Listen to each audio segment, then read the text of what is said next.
The Bible has a lot to say about faith.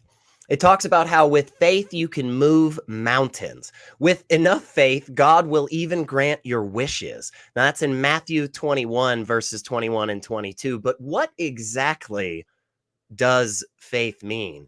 So, according to Hebrews 11:1, now faith is confidence in what we hope for and assurance about what we do not see.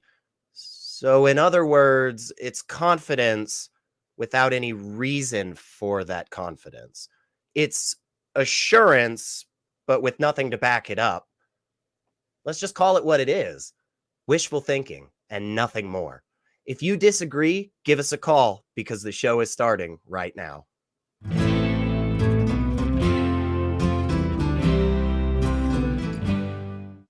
All right. I am always excited when I hear that intro music. Welcome, everyone. Today is December 3rd, 2023, and I am your host, Secular Rarity. And joining me today is one of the most brutal fighters in the war on Christmas. It's Seth Andrews. How are you, man? The war on Christmas needs you.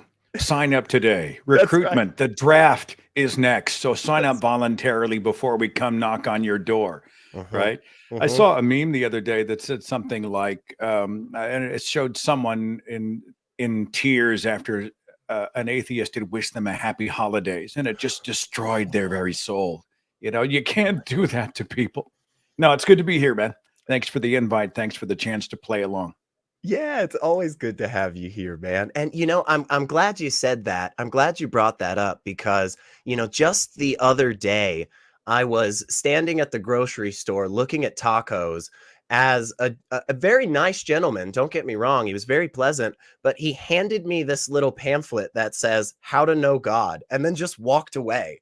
And it's like, to think that telling somebody happy holidays is more of an offense than somebody just taking one look at you and going, I think this person probably needs to know Jesus, Like Well, it's it's so interesting. lopsided. I think on a couple of levels, Dr. Chrissy Stroop has a great Mm, line where it's proselytization is always objectification. You mm, are objectifying the person that you have targeted in this way. I mean, it's so presumptuous. What you're saying is, you're broken, but lucky you. Here I am. And I'm going to enter your personal space and give you literature because God is apparently too busy making rainbows and finding parking spaces for somebody to come and actually have this conversation. So here I am. Proselytization is always objectification. And the mm, second thought that I have is this is sort of cheaply bought nobility. This is mm. a kind of, I think, theological masturbation. It's not about rescuing the other person. It's so you can do the least amount possible, right? Yep. Here's some literature. Have a nice day. It's the equivalent of dropping a chick track in a Halloween candy bag on October 31st. You're like, I have now been a missionary. And then you go back and congratulate yourself for doing God's good work. You are now a crusader in God's army, and you had to do nothing. Mm. And, I find it's always kind of an interesting and very presumptuous thing to objectify people and to sort of self-gratify using that approach. Definitely. If religion is the way to feel like you're doing the most while actually doing the least. Like, Yeah. maybe Seth, the problem is just we don't have enough faith. Maybe that's our issue. And some true believer in Yahweh or Allah will call us today and help us get that faith. That's what we're hoping for, folks. And we've got open lines, so give us a call. And before we do that, we are, of course, going to go into last week's Share Your Experience. But I have to remind you that the Atheist Experience is a product of the Atheist Community of Austin, a 501c3 nonprofit organization dedicated to the promotion of atheism, critical thinking, secular humanism, and the separation of religion and government. All good things. And if you notice, they're technically not the war on Christmas. So I guess, maybe that isn't happening. Whatever. Anyway, last week we asked you to name a weird thing that God gets offended by. And there are quite a lot, but we picked our top 3 answers. And number 3 is coming from X Million 1704. God is weirdly angry that mankind learned to cooperate together to achieve things they imagined. And that's the Tower of Babel story in Genesis 11. That story definitely changed for me when I stopped believing in Christianity. Was it what did you have that shift too, Seth? It was an interesting look at, well, medieval, well, I'd say primitive thinking, not Mhm. medieval. Forgive me. Don't crucify me for that slip. But right now, orbiting the Earth, we have the International Space Station. There are humans who have gone so much higher and further and advanced Mhm. so much more Mhm. than the constructors of the Tower of Babel ever have. And yet God is just, I mean, he literally came down and splintered the world. He was so pissed off. But now we've exceeded our own atmosphere and we are now orbiting the planet, and God isn't upset about that achievement, that level of cooperation, that kind of advancement as we reach toward the cosmos, trying to be like gods. I find this conspicuous. It is. It's very strange. It's almost like it's obviously people from a long time ago who don't have the ability to imagine this far in the future. It's like, Yeah. what if we just build a really big building? And it's like, yeah, sure. That's the only thing we've got to do anyway. So, Yeah. but Yeah. number two comes from Blake Walker 5954. The weird thing that God gets offended by: carving graven images, like making a statue of the 10 Commandments to put in your courthouse. Something about that is familiar. I'm not sure where I've seen that recently. Or, oh, no, wait. Yeah, I've seen that on a handful of court steps here in the United States. That doesn't seem to be separating church and state very much. Well, Um, as eh, I live here in Oklahoma, and I know it's going on in mm, Texas, as they're trying to put mm, the Ten Commandments pretty much everywhere, oh, including and yeah. especially our school system. I will go and speak to believers who are just adamant that this is a necessity. This is Mm, part of the moral fiber, moral yes, foundation. of And I course. say, all right, well, so that you think they are the most important commandments ever given to humankind by God? Yeah, yeah, they absolutely are. They are the Ten Commandments. All right, well, and I'll usually open my wallet and whatever I've got in there. Here's $20.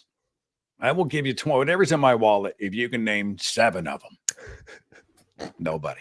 Nobody, right? They know all the words to Bohemian Rhapsody. They Hmm. cannot tell me 7 of the 10 most important commandments ever issued to God or to Mm, humankind by God. And I find it, isn't it really about marking territory? They yeah. don't care what the commandments say. They're marking territory because they've got a symbol, a plaque, something drawn from the Christian holy book, displayed prominently in all these places. They're saying it's all about us, what we want. We make the rules. It's our party. Everybody else is either renting or trespassing. So that's my take on it anyway. I think that's a great, yeah, claiming territory. I like that view of it, definitely. Yeah.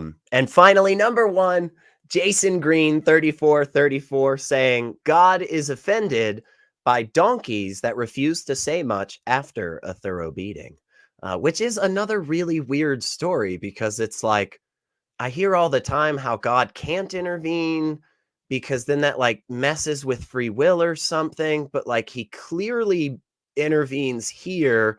I don't know, maybe God just isn't offended as much by children dying in hospital of cancer that he gave them, you know? I don't know. God's ways are higher than mine, Seth, so, His priorities are a matter of issue. I'm reminded we're thinking about weird things that freak God out. And I was thinking about that story out of, I think it's First Samuel or Second Samuel, with Uzzah, who was walking alongside the Ark of the Covenant, and the oxen carrying the ark stumbled. And so Uzzah rushes over, right, to steady it. And for this heinous act, for intervening or trying to prevent the ark from Mhm, hitting the ground, God mhm. got pissed off and executed Uzzah right there. And I'm like, well, it's a stumbling ox freaks him out, but the rape of children apparently is something he would not intervene in, right? Right. Guy picks up twigs on like on Saturday, he's Mhm, picking up sticks. He mhm. must be executed. I find God's obsession with the fleshy Yeah. tips of penises, I find that's extremely bizarre, right? He spends so much of the Old Testament with a foreskin focus, fascination, fetish. He can't stop talking about penis tips. And I don't understand why and if he wanted them removed, why did he create humankind to have them? Yeah. Like, Yeah. why give us Yeah. and then I just don't understand. There's an intelligent design question in there somewhere. Mhm. That's just me. There sure is. There sure is. And again, you know, I guess we can rest comfortably in the knowledge that his ways are higher than ours, and that this book is actually the foundation for all morality and goodness for all time. So just remember that, folks. If you ever get concerned, just go back to that chopping off the tips of penises parts of Now, the talk Bible. about That's the the moving goalpost, right? God is not the author of confusion, but he also works in mysterious ways. His ways are not our ways. Who could know the mind of God? And God also uses the foolish things to shame the wise, but he is Mhm. everywhere and he's made himself perfectly clear. So I'm struck by how God is both maddeningly confusing and perfectly clear simultaneously. I haven't I, figured that one out yet. I feel like it makes sense if you just kind of never think about it too hard, you know? If you just kind of let it go, if you're just kind of like, yeah, that's just the way it is, man. All right. But yeah, the moment you push back even the slightest bit, it does Yeah. seem to crumble. But good news, folks, we have another question for you. So definitely get your answers in the comments below this video, not in the live chat. We won't count those. So we are going to give you guys this prompt, but Seth, I'm actually going to kick it over to you first. So, wrong answers only. What would you give Jesus for his birthday? Probably a copy of the Necronomicon, just because I just came off of watching the new Evil Dead film, Evil Dead Right. Rise, and I've got Necronomicon on the brain. I think the sacrilege vibe of it, inked in blood, wrapped in flesh. I think let's cause two cultures to collide. you know, that's my first blush answer. Do you Let me think think about it. Maybe I'll come up with something better. But the Necronomicon is up there. I Not love it. And I wonder, do you think Jesus would do that thing, you know, where somebody gives you a gift and like you're not really that excited about it, but you don't want to be rude, you know? Do you think he would do that like, "Oh, thanks, Seth. Oh, look, I yeah, want." socks and underwear. Oh, yeah. Right, right. Thank you. I'm touched. I'm You deeply moved. you know me You know, so it, well. I just think, if nothing else, he's been so lackluster for the rest of us. Give him a lackluster gift. Get him a A freaking great gift point. card. I get the utility of giving gift cards for the holidays. Go Right. buy what you want. I get that, and I respect that. And sometimes I've enjoyed that myself. But where's the magic in a gift card? Mm. When you crack the box open and there is a tangible object in there and something that you've thought, Right. oh my God, I can't believe it. I've always wanted. And then all of a sudden you're like, oh yeah, great. $25 at Starbucks. Thank you. Thanks. Thank you. I'd like to see Jesus do that. You know what I'm saying? Oh yeah, great. $25 to go shop at Target. Okay. Yeah. Thanks. I guess Mary Magdalene and I will sneak off together and buy some intimates and no one can know. And no one can know about that. But I love sorry, that. digression. No, I love that, and Okay. I think you've set the bar very high. So I am excited to see what our awesome audience comes up with because they are always bringing us some good comments. So remember, guys, what would you give Jesus for his birthday? Wrong answers only. So get your answers in the comment section and make sure to check in next week at the beginning of the episode as we reveal our top 3. So I am always Spackle. I think spackle for the nail holes Spackle also would be good. Would you use spackle? You can't use spackle on on flesh, but there's got to be an equivalent, like like what's that? Don't they have that like paint on skin stuff when you have like a tiny paper cut or something instead of That's it's what right. is it like liquid bandage or something? Does that Liquid work? Band-Aid, kind of just to goop it in there and kind of smooth it over, because otherwise you got to know that when Jesus is like running and swinging his arms, he whistles, It whistle. as he's running down the street.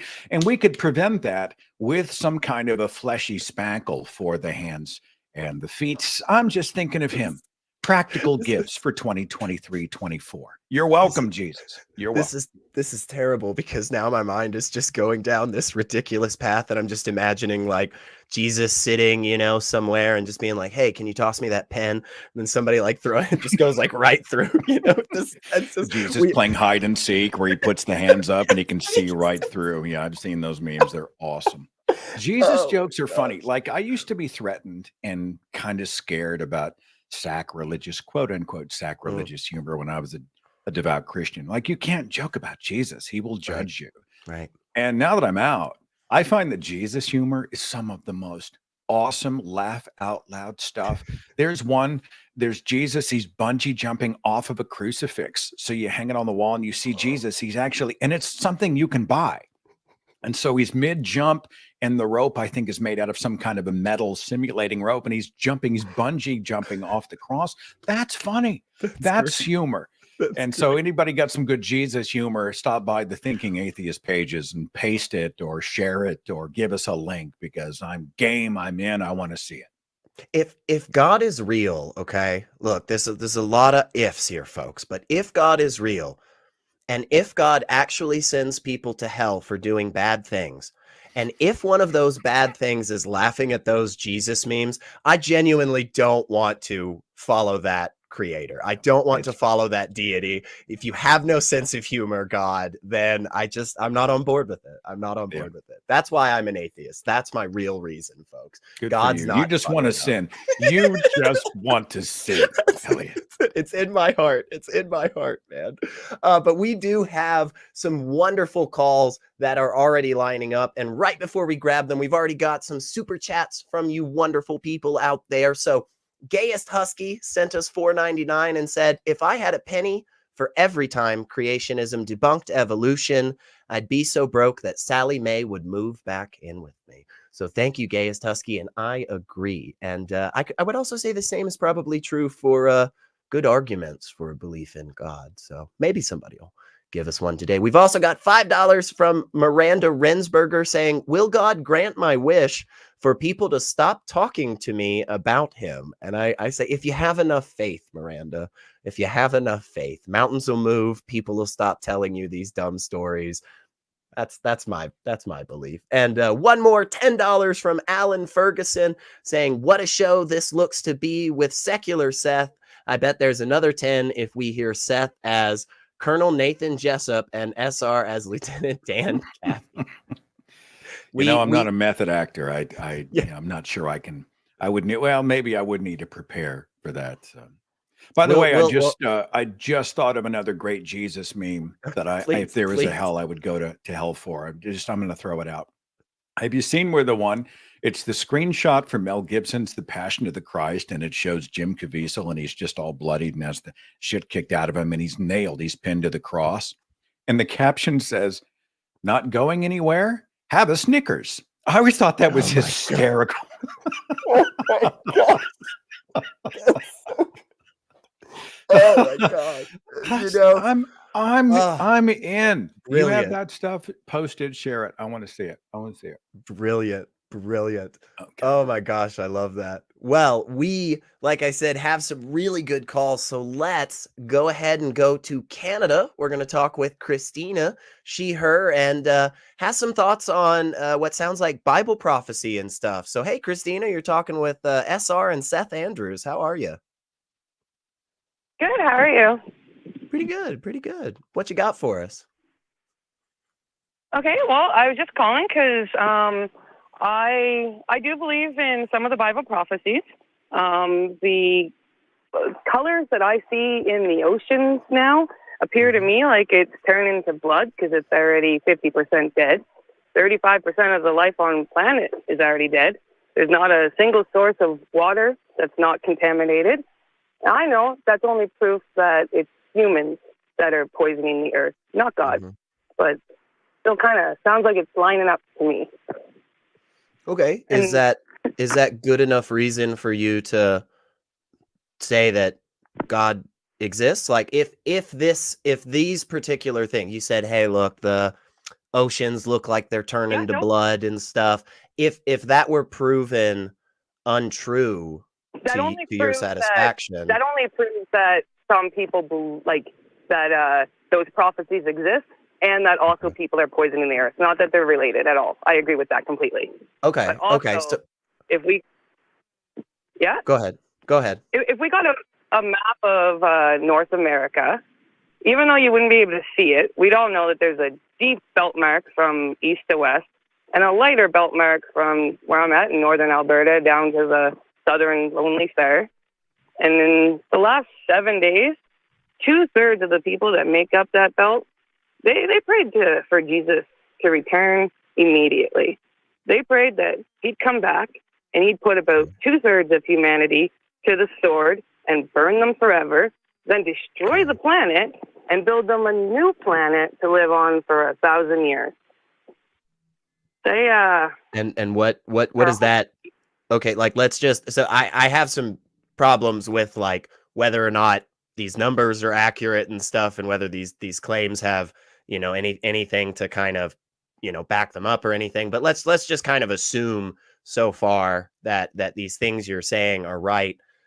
You already said earlier that these predictions in the Bible versus the things that are happening don't really connect in that sense to get you to say like, yeah, because these are happening, I believe in God. Does that thing you just said about like all these people in North America praying to God, does that make you believe in God? That just shows me. No, that doesn't make me believe in God. That just shows me that they are very much praying for Armageddon, that they have no problem with the destruction of the earth, that they are literally praying for it. And then when they say that they don't care about climate change, and then you look at what they spend their money on, it kind of proves the point that they are actually okay with the destruction of the planet. And then I'd agree with you on that there are definitely many religious people the world over who are not interested in human life and are not interested in protecting the planet.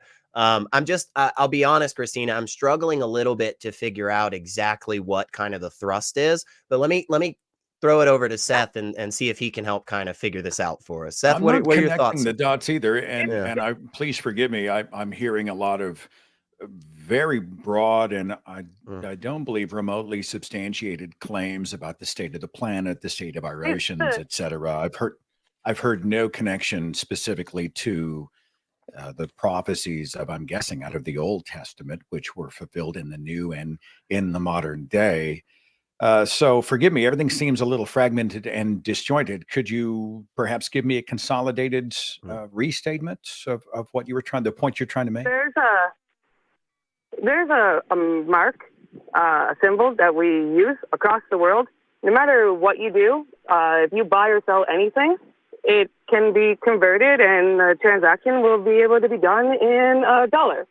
We can't buy or sell anything in this world without it being done in $1. Yeah, but hang on real quick, just so that we have an understanding of why that's the case. That's because of international agreements that happened at a point in history when one of pretty much the only options to be that universal currency was the United States, right? Like we had just basically destroyed 2/3 of society at that time, right? Because we had a bunch of like world wars and things. So like what does the United States being the international exchange currency have to do with God or Jesus or the Bible or anything? I'm still in the same boat as Seth, where I'm a little not sure about I see the points, but I have no idea what the connection between them is. So if you could help us with that, I think we would we could maybe get a little more clarity. I see a lot of what I've seen with it comes to me in something that I can't really prove, because Allah is the one that keeps giving me dreams and visions and talking to me. So I don't want the prophecies in the Bible to come true. It's that he keeps showing me it's the men of God who are, you know, destroying the earth and sucking the soul out of humanity. Allah whether or not God's real or not. Did you say Allah is speaking to you? No, Yes, Allah speaks to me in my dreams, and I've had actual visions where I was hallucinating and seeing him. Looked But up into his eyes and spoke to him. But you're reading the prophecies in the Bible. Why don't you read the prophecies in the Quran? There's a lot of Islamic I was a, predictions and stuff that I have heard from very supposedly scholarly, Dawa people that they've come true. So why don't you go to those? Do you just disagree and say that those because aren't coming true? I'm not Islamic. I'm not a follower of Muhammad. When the reason I found Allah was because I was studying the Bible, the words started to jump out at me and turn to. Anyway, I doesn't matter. I can't prove any of that. So then, when Allah started speaking to me, I did actually try to pick up the Quran to read it, but touching it made me puke, and I couldn't get through it. And the visions that I've had since then from it has made it pretty. Did you watch the FIFA Cup? No, I did. I didn't see that. I watched. Yeah. I Don't watched Look the Up. FIFA Cup from inside of a dungeon. Oh, FIFA Cup. You're talking about soccer. Yeah. I watched like that's every Soccer Cup. World Cup. Yeah. I watched that one from inside of a dungeon because the pain of watching them play a game and celebrate in a temple built on a mountain of corpses of the slaves, that hurt more than the whip did. So like, no, I don't follow Islam. I follow just the law. Right. I'm not convinced. If I may, I'm not convinced that this conversation is going in a productive direction. There may be some. I have concerns that what is being said, much of what is being said, is not tethered to the real world, and I can't speak to the situation that you are coming from. But right now, this to us sounds like a word salad of nonsense. There's nothing we can do with it. There's no single road we could follow. There's no destination we're going toward. So I, in my own mind, if I may, as a subjective co-host, I am not convinced that this particular exchange is going to take us anywhere productive. On your end, I have concerns that there may be some difficulties tethering to, the world that we live in, instead of perhaps the world that is happening in your imagination, the visions, the dreams, hallucinations, using your own words. These are red flags. These are flashing red lights that tell me that there may be some other issues that need to be addressed. But I certainly do wish you the best. Yeah. And I just think that is a fantastic way for us to wrap up our first call and to move on. I hope I wasn't unfair, Elliot. Nope, I didn't. Nope. I was like, you beat me to it by all of like a second, man. You know what? It's probably presumptuous of me. I was no. I was in the same boat. I was like, okay, look, I'm confused. I asked Seth. Seth also seemed very confused. I mean, we're not the smartest bears out there, but I feel like we're both decently intelligent enough to follow a train of thought. So with both of us being in the dark, I figured it's time to move on because we actually have some super chats anyway. So how about it? We've got another $10 from Alan Ferguson saying, can't blame a guy for trying someday. Definitely. Our people will talk. We'll figure out a time in the future to make this dream happen for you. Omega Weapon with $2 saying, great to see Seth on my B-Day today. You too, SR. Well, I know we are both very happy to be here, and happy birthday. Happy birthday. We've got $2 from Fern Lovebond saying what Alan said, but I'm almost broke. And then $5 from Jay Schroeder saying great laughs as always. Well, definitely we love to laugh and have a good time. And if you enjoy this good time and you would like to support us, there are actually a lot of really easy ways to support the Atheist Experience and the ACA. You can become a channel member for as little as 99 cents a month just by clicking the join button below the video, and this will give you access to special chat emojis. There's a bunch of our faces down there with all kinds of looks on them, and feel free to just spam them in the chat as a member whenever something is said on the show that makes you feel the way that those faces look. So confused would be the face I would put right now. But, and then of course, available on atheist-community.org are the printable call-in flyers that we have started, you guys. And I love these because they are so cool and they are such an easy way to get the message out. So print these off and post these with permission to community bulletin boards so people know that they should call our show and defend their faith. You know, we want to hear what they have to say, even when we don't always completely follow it. We will try our best. And the good news is we've got other calls. So let's just jump right into it. We're actually going to go all the way out to Armenia and talk with Nikol. Him is a theist and wants to has some questions about secular religion, it sounds like. So, hey, Nikol, you're chatting with SR and Seth. Hi, how are you doing? Pretty good. How are you? Great. Yeah, we talked before with Seth Andrews, and it was, I think, half a year ago, and it was also about atheism, and back then, some of the ideas about, I believe, secular humanism were, like, seemed to me kind of reasonable, yeah, but then later I thought that all these ideas, we can find them in most of constitutions and laws around the world, but in reality, it's always different. And I started thinking if there's any other option, or it's only about following a certain religion, a god, or humans, let's say. Yeah, what are your thoughts on that, Seth? I'm not sure I understood the question. Forgive me, that's two in a row that I'm kind of blanking out on. Yeah, could you, Nikol, would you mind just rephrasing it for us? Just kind of shouting it to us one more time? Okay, I mean, for example, the idea was that people have to kind of help each other and like be in the spirit of brotherhood. But in reality, what we see is that people are mostly selfish, right? And it's justifiable, I think, if you don't follow any religion or any god, right? Then probably you would try to make sure that you live better in this world than others, than to pretend that you can help others, waiting that they will help you. Do you understand this? I think I disagree with your premise.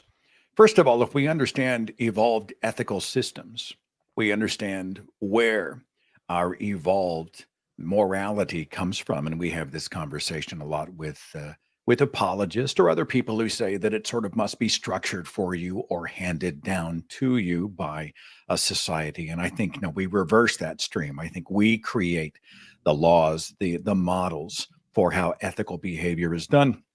But if you look at the more secular nations on planet Earth, they're the most peaceful ones.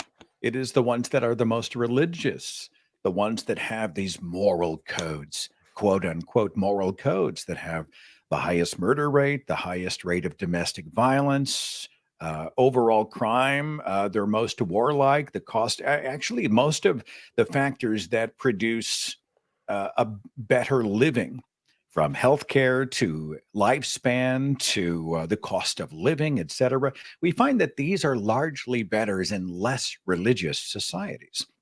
And beyond that, I resist the idea that people should be told or should have to be told what harms someone else and what does not. Nor do I agree that most people are selfish and cruel. I think the selfish and cruel are certainly there. There's a massive number. I think they do a tremendous amount of damage. They certainly get noticed. But for every cruel person, for every sociopath, for every abuser, for every criminal, for every person who breaks our ethical codes and does antisocial things, destructive things, I think there are 10, 20 other people who will never get the press, for saying the kind word, for holding open the door, for giving somebody a gift, for lifting up their arms in times of grief, for helping a stranger in a time of need, for giving to charity. That stuff isn't sexy. It doesn't make the headlines, but I'm convinced that most people remain good. So in that way as well, I must disagree with your premise. Yeah, what are your And do you thoughts on think that? I just wanted to ask, do you think in the future the world is going to become a better place, or it's like it's never guaranteed and it can always get worse, or next generations can look at us and think like it was ridiculous what we believed, and these kind of beliefs, they change over time, right? Like basically how we look back at like 19th century or so, and let's say in 2000, maybe 100 or 200 people will also look back. I mean, these ideas that people create, they're never stable. They always change. And like, how can we tell if they're going to change for better or worse? I don't want to monopolize, Elliot, forgive me, but let me finish this thought, and I'm going to shut Please. my pie hole and let you No. do the host thing. I guarantee you, we're not going to wake up tomorrow and discover that the earth is not a sphere, right? We've seen the age of enlightenment. We've seen the scientific revolution. We've seen a huge leap forward in our knowledge. I don't see the changing of our scientific positions as a bug. I see it as a feature, right? Science is not dogma. We don't say, well, this is it, and it never changes. Even when we close our mind on something like the fact of evolution, it's not totally welded shut, because we must be open to anything that might come along that might change our thinking on this. We have to be prepared and honest enough to be able to experiment any claim that comes along and find out, is it true or is it not? But we have advanced so much in the last 100 or so years. I very much disagree with this idea that it's all, I get the vibe that it's kind of this all equivalent. Well, people believed stuff, but they changed. We believe things, it will change. My hope is it will change for the better. Are you asking if we as a society and a species will be more peaceful overall in the future? You're asking me to comment on the mindset of 8 billion people living on this planet. What I have seen, I do believe that we are largely becoming more civilized, but we are also facing the weaponization of the uncivilized against them. They are well organized, they are well funded, they are monumentally cruel and monstrous and bigoted and hateful, and they are doing a tremendous amount of damage. So my hope is that the good people can continue to grow and evolve before the others set the whole planet on fire and destroy us all. I hope that's not hyperbole, but forgive me. Go ahead, Elliot, if you wanted to jump in, and I'll No, I sit back agree and sip my wholeheartedly. tea. I'm glad you said all that, because you said it better than I could. And on top of all of that, Nikol, I think the problem when you're trying to make this argument that like religious understandings of the world have the exclusive claim to, the real morality, right? They're the only ones that can actually have a foundation because they're universal and stuff. So there's a couple of problems that always come to mind. And one is just the demonstrable fact that that's not true. That's just flat not true, right? Like, how many people do you think you could find in the next 5 or 10 minutes in your city in Armenia that are believers of some stripe who just disagree with each other on what the actual moral underpinnings of this system they all supposedly believe in, right? We all believe in the exact same, non-corporeal existence that really cares about us and really wants us to know what their message is, but apparently none of us seem to agree. So like that's a big problem, I think, to begin with. But the other big problem, I think, is that in your system, what you have is essentially this awesome superpower that you could just pull out at any time and save the day. And for whatever reason, it just never gets utilized. Like, if God really is the arbiter of all things good and moral and truthful and whatnot, the fact that God allows all of this bad stuff really is a big deal. It really does need to be tackled with more than just a hand wave. Well, God has, higher ways. God's so super duper mysterious and whatnot, right? Because it's like at any point in time, you have the ability to fix any problem whatsoever in the system. And for some reason, you just don't. Consistently, you don't fix it.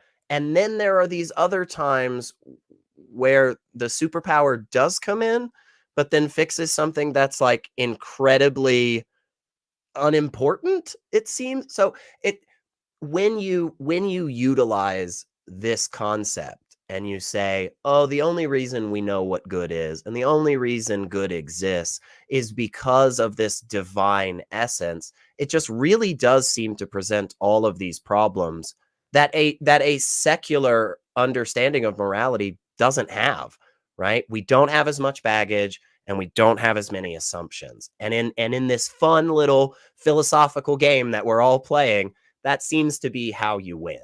So I know we shouted a bunch at you, Nikol, but we'll give you a couple of minutes to say some thoughts back to us. What do you think on all of Well, that? what I think is basically, I thought a lot about it, that if I never believed in a God, like in the God of Christianity, I would probably be, like I think, right? I would be more selfish and I would want to like get everything to myself. But the problem is not why, but is it bad in your worldview? Like, no, that's not okay, that's not the question. No, hang on. I got to stop you right there, Nikol, because I hear this all the time and it's so deeply frustrating. I hear this all the time from apologists. They say, if you don't believe in God, why not go kill a bunch of babies right now? But nobody seems to ask the question, why do it?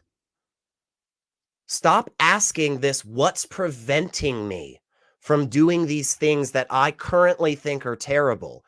Ask yourself the question, what actually compels me to do this? And when you flip it like that, you'll find yourself completely lacking any justification. The only justification you'll come back to is, well, there's nothing stopping me.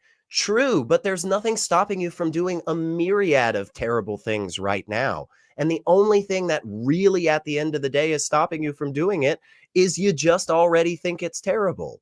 So if you truly stopped believing in a deity today, right here, right now, Nikol, why would you be more selfish?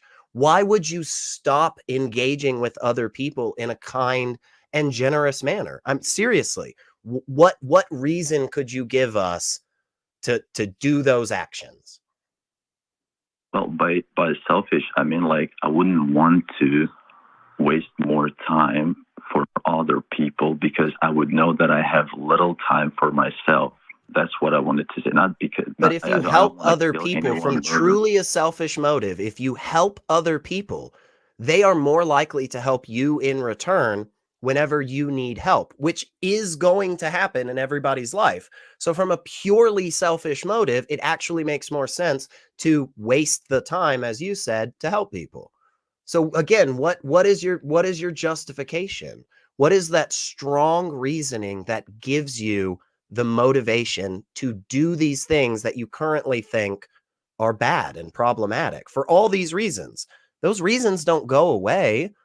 Like currently, you probably think, hey, it's bad to kill somebody because it hurts them. And we shouldn't live in a world where we just all think it's okay to take each other's lives. Yeah. What the heck about that changes just because there's not some magic dude in the sky watching us all the time? I don't know. I'm just telling you what I feel. Like, I am a believer, but if I wasn't, I would probably be like all on my own, for my own. I would do things that only concern me, right? But what I'm doing now is basically I'm trying to be a decent person, but I generally start doubting even this idea, right? Like, that is written in my book. And I think, well, if we still have some time on this planet, why not do it like everything for ourselves, right? Because who is going to judge us for this? You understand? Like, if this is secularism, then this is something that people made, right? Then there is no judgment for us because the universe doesn't care about our morals. I worry a little bit, and I know we're going on, and I want to be fair to all of our other callers and viewers, but my first thought is, I think you should give yourself more credit. Mm-hmm. Because I bet you're a good person. I'll bet you do good things for other people. And although you may have framed it in a religious model for whatever reason, maybe that's how you were shown to frame it, or maybe that's the model that was most available to you. But the truth is that if you do something kind or good or beneficent for someone else, I think that is you. You know, you weren't being forced. I don't think you're doing it because you're afraid of being judged or you're afraid of hell. I think it feels good to make other people feel good. This is part of our life, our evolved ethical system as higher primates. If we look at lower primates, if we look in other chimpanzees or bonobos or apes or whatever, you will find altruistic behavior. You'll find them actually risking their own lives to go and rescue another drowning ape or chimpanzee, even though it benefits them not.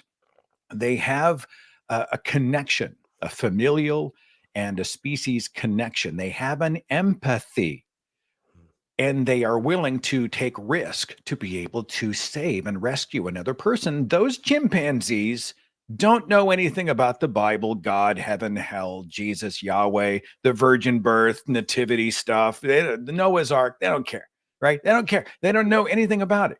They just do it. And it's because what helps others then feeds back upon themselves and the species, allowing the species to better survive and thrive. And this is a larger philosophical conversation about whether true altruism exists. I don't know. I don't care. If I do something for someone else, and maybe in the back of my mind, it's because I think it may ping back on me and mine and everybody wins, great. It's still a good reason to do it. No gods or monsters required. Give yourself some more credit. You are the one doing the heavy lifting of goodness in your life. Okay? Yeah. I think that's a phenomenal place for Thanks us a to lot. leave it, Nikol. And we appreciate you giving us a call, and we hope you'll call back in the future and talk with us, okay? Okay, thanks. All right. Have a great Yeah, it's day, funny how Nikol. much you and I hear this kind of thing. Like, where do your morals come from is such a All the cliche, time. but I still freaking hear it. Like, what keeps you from going out and just destroying everything you see? And I'm like, well, Yeah. who wants to live in that world? Even me, Yeah. right? Why would I go out and commit antisocial behavior when I know that pro-social behavior helps everybody and includes Mm. me when I talk about help? I just dumb, like when someone says, why you're an atheist, why would you ever celebrate Christmas? I just think, well, this is Mm. easy. Like, have you heard that one, Elliot? Like, why Oh would my an gosh. atheist All ever the time, celebrate? man. You hear, what's your Uh-huh. response when that Uh-huh. comes up? What do you say? Normally I just say like I like food. It's like I don't see why I need any justification beyond have you ever had a deep fried turkey? Like it's amazing, like a spiral ham and sweet potato casserole with marshmallows on it. Like I'm sorry if taste buds doesn't work for you, man. Like I don't Why would know. you ever celebrate a holiday when Christ is in the name? And I'm Mm, like, mm. okay, well, do you believe in Janus? Because January is named after Janus. I guess you don't Oh, call it January. How about March, which is named after? How about all of our days of the week, which are named yeah. after other Yeah. gods? We think about so much of what we do has connection to mythical gods of our Mhm. past. But does it mean that we're tethered to those gods? Absolutely. I think Christmas, celebrate it, don't celebrate it, have this tradition, do that tradition, make it what you want. And I call it Christmas because Mm. that's the name of the holiday. It doesn't mean I believe in the little sweet 8-pound baby Jesus or whatever. because I don't have to. And the best part is when I have a conversation with all the people who are saying, well, Jesus is the reason for the season, I look at how they've colored their holiday and it's all freaking pagan stuff. Nice tree, nice wreath. Oh, pretty Yule logs, mistletoe. Oh, say hi to the druids for me, right? Yeah. Most of the stuff that they do for Christmas that they love the most has nothing to do with Christ. It's just awesome.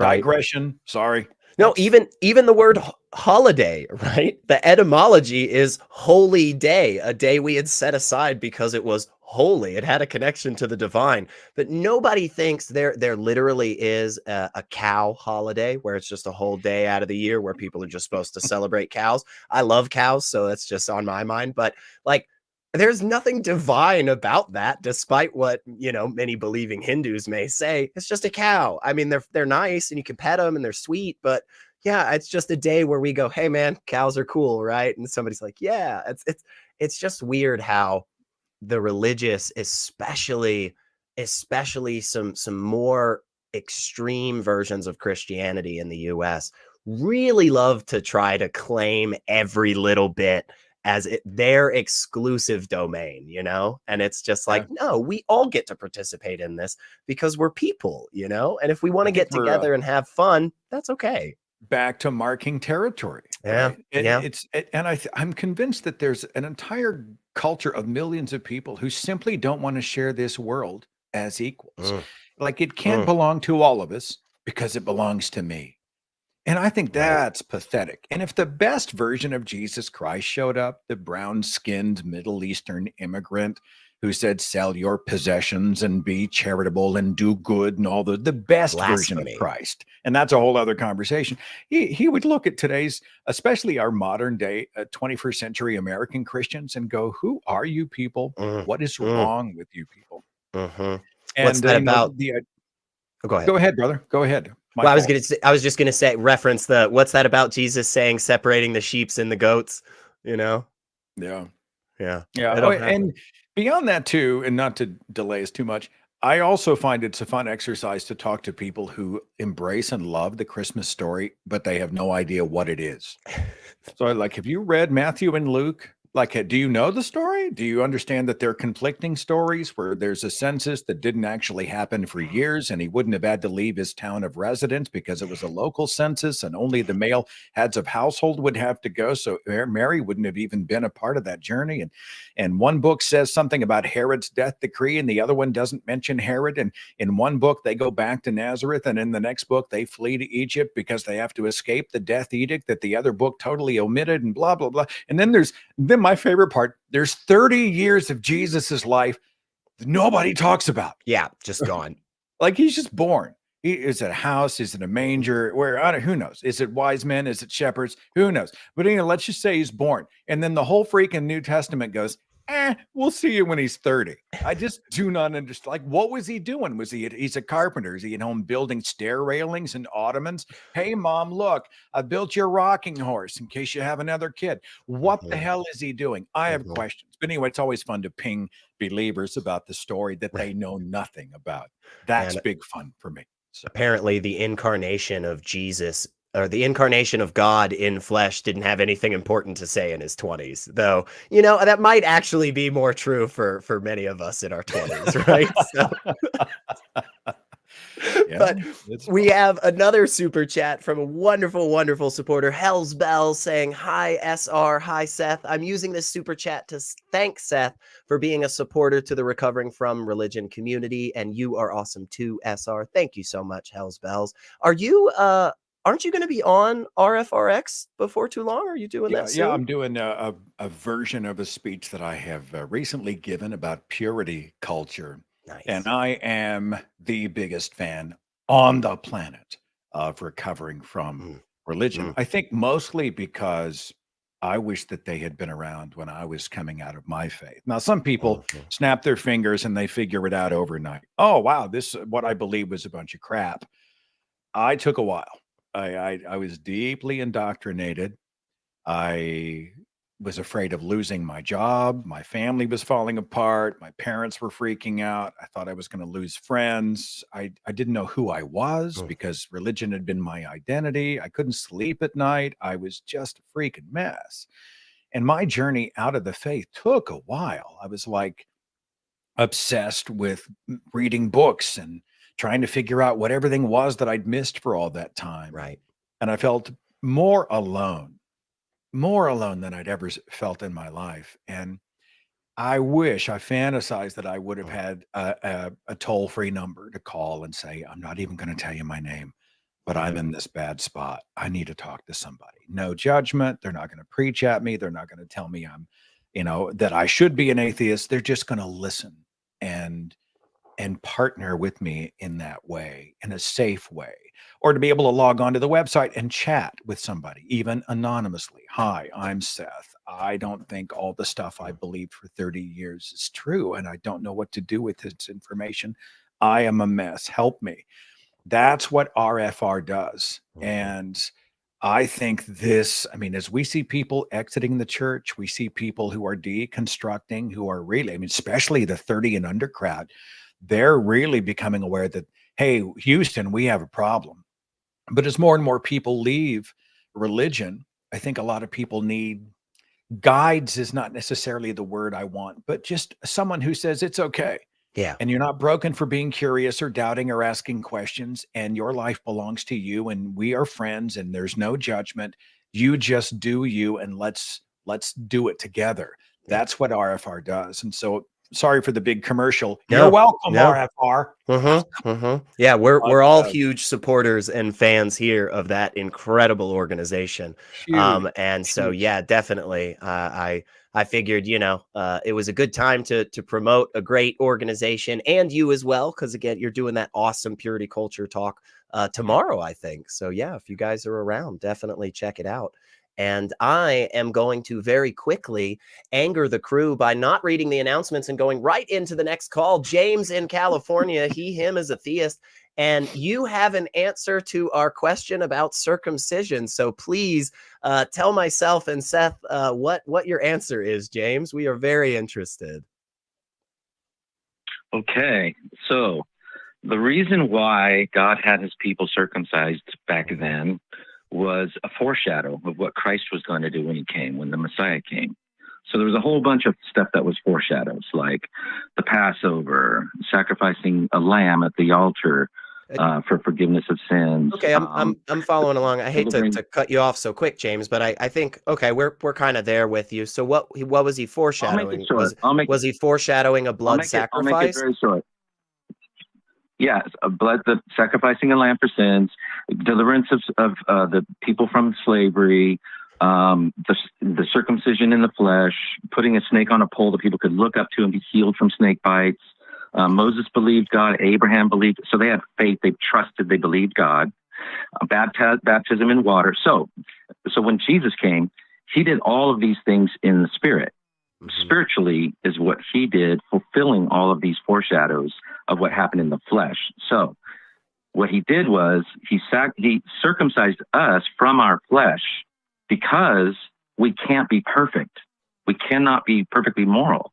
Even though a perfect being created us. But listen though. So I am listening. Hang on, James. I am listening, and that's why I want to push back on it, so we can actually have a conversation. Please, does foreshadowing sound like a double entendre to anybody else? Foreshadowing. Anybody else have that thought? Yeah, like foreshadowing. The term covers a lot of ground. It's really it's great utility in that word. Okay, never mind. Go ahead. Why the penis? James, why the penis? Right. Why would God not say, let's remove something from maybe a more innocuous part of the body?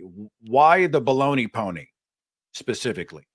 I had you muted, James. I'm going to bring you back in real quick. Answer Seth's question, please. Why specifically the penis as opposed to anything else? You would have to ask God that he works in mysterious ways. And I think that's a problem for you, unfortunately, more than us, right? Because on our side of the thing, what we're saying is that there is no actual good answer and justification to do this thing. And on your side, what you're saying is, I actually am able to interpret the mind of an all-powerful divine essence, just enough to be able to say he definitely wants us to snip some skin off our dicks, but not enough to tell you why. So do you see why that's hard for Seth and I to kind of get on board with? You why? Let's talk about why. I'll tell you why. Okay. Okay. So this is why. We're, in general, like you were talking about earlier with the other caller, we are good people. We try our best to be good and moral, but we all are immoral if we're honest with ourselves. Is that our fault or God's fault? So because is our immorality our fault or God's fault? What does this have to do with stripping the tip off of somebody's manaconda? Yes. I'll tell you why. You're not letting me finish. Okay. We're trying. This is why. Because of that reason, because of the things that we do mess up on and we are immoral, even within our own moral code that God put in us, you believe it's your conscience, but you guys know you're guilty. We all know we're guilty. So even though we try to be good all the time, we're not. It's because of those things that we have to be, in order to be pure and holy and righteous in God's sight and in his presence, according to him, we have to be separate from our flesh. Okay. But so that's why it was done that way. Christ circumcises us spiritually. So we're separate from our sinful flesh. So we can be acceptable to God. So we have to be forgiven of those things and separated from those things in order to enter in God's kingdom. But you guys, you're looking at it physically when it's a spiritual thing, actually. No, I'll look at it spiritually. I'm happy to go with you on that journey, James. So God created out of nothingness, out of not having anything whatsoever. God decided all of a sudden, I'm going to make things. And not only am I going to make just things, I'm actually going to make a specific thing that has the ability to listen to what I tell it to do and obey. And the thing that I'm going to do is I'm going to tell it to obey very specific commandments, of which I am pretty sure already they will not be able to by my own design. And in the process, just so that they remember forever that they are broken and just garbage, I will make them mutilate their bodies for generations as a reminder. If this scenario was played out in any other capacity, I think we would all let me give you an example. Let's say there's somebody who rules a country and then is like, hey, here's what we're going to do. We're just going to cut off everybody's left ear from now on, because that'll remind you that you never meet up to my standards as a benevolent dictator. Like, isn't that just obviously gross and disgusting? But it's not that wasn't the reason. This is just a part of. Aren't we getting circumcised? Aren't we supposed to circumcise ourselves as a reminder that we are not perfect in the flesh and that we can't meet up to God's standards and that we are filled with sin? Isn't that literally what you said just a couple minutes ago? No, you said we can't meet up to the standards in the flesh. We have to be separated from the flesh as a reminder that we're not able to meet up to those standards. Pretty sure I was listening and tracking that, but I could be wrong. It wasn't a physical thing. Christ did it spiritually. It was only physical back then. What he did it back then for was to separate the people who followed God from the people who didn't. So hang on. If it's a method to tell people apart, whether or not they're believers or not, you're saying that it was common practice a long time ago to just go look at each other's dicks. I know that's not the truth, man. I know people 1,000, 2,000 years ago in the Middle East didn't just walk around and go, hey, nice to meet you. Can I see your penis real quick? Come on, man. That's not a reasonable thing for sure. And plus, so many of this, almost all of the circumcisions in the United States are not really religious in practice anymore. It's just a thing that we've picked up as a society and just keep going because of our history. Like I'm going to be honest, James, we do have other good calls and I do want to get to them. Seth, is there anything else you'd like to say before we let James go? I don't know that I have, although I heard dictator and I thought of another double entendre. I thought, we've really, really sort of mined some gold in terms of language today. But, do I think that Yahweh's method for using symbolism to foreshadow his ultimate sacrifice or emulate and symbolize his blood sacrifice would be to have men skin the Christmas goose? No, I don't buy that. I don't believe it. I think it makes no sense. I do enjoy the foreskin stories or foreskin follies of the Old Testament. They are most amusing. I don't buy that they signify anything other than the obsession of Old Testament writers with genitals. Yeah. They have a real fixation between the legs, for sure. Yeah. Yeah, I agree. And thank you, James. We do appreciate you giving us a call. We do just have a couple of other good calls to go on to as well. But please give us a call back. Maybe I would just say maybe think a little bit more about some of these arguments, because again, they seem to fall flat pretty quickly. What does this represent? Like out of 2 Samuel 18, I think it's the one where David wants to marry Saul's daughter, King Saul, right? So Saul's like, all right, for a wedding dowry, I want you to go and do battle against the Philistines and bring unto me 100 Philistine foreskins as a dowry. What the fuck? It's so not only does David go out and get 100, he doubles. He gets 200 Philistine. I just picture he's down there. He's taken off their kilt or whatever they're fighting in. All the armor's got to come off. And he's like 200 foreskins. How do you transport foreskins? You put them in a bag? Are they on a plate like a silver platter? Do you vacuum seal them? Do you have somebody carry them for you? Do you need ice? I don't know. And then he brings them and he gives them to the king. King Saul, yes, I have now earned your daughter's hand in marriage. Please have the fleshy tips of 200 Philistine penises. Someone explain how this story makes any sense in terms of morality, in terms of prophecy, in terms of in symbolically. Someone explain a foreskin dowry as anything other than monumentally bizarre. I do not get it. You just don't understand romance, Seth. That's your problem. This is the most beautiful story of two star-crossed lovers, How could David, find what, like his 1,000th wife or whatever without, going through all this stuff? I do have to thank Ryan in the chat. I happened to look down and I said that, he used a word that I think, well, maybe this gives us the opportunity to be circumspect. I'll give you that one, Ryan. I'll give you that one. That's good. Points for that. Yeah, seriously. Points. I appreciate that. That is good. That is good. And that's what you all come here for, by the way, is good wordplay that cleverly hides dick jokes. That's what we've... But I do have some announcements I've got to tell you about. We have a channel that houses all of the shows of the ACA in audio podcast form. Just check out tiny.cc/AEN